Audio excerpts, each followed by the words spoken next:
In 2013, Ravensdown approached PW Engineering about a new purpose-built facility for the bulk storage, blending and dispatch of common agricultural fertiliser products at their new Plymouth plant.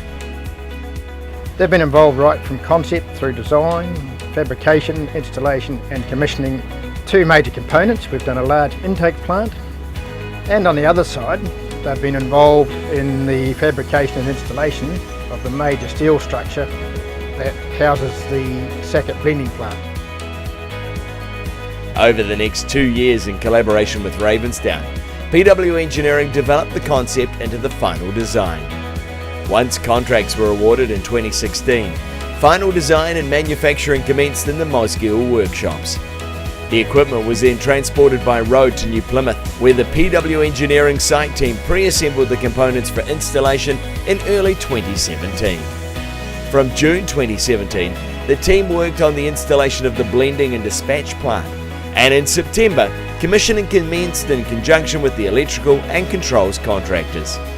The completed project was handed over to Ravensdown on schedule on the 4th of March 2018.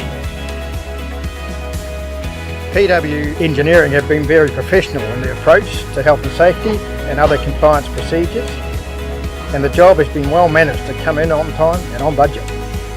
Along with this project, PW Engineering have completed several others for Ravensdown, and they'll certainly be a first choice for this type of work in the future.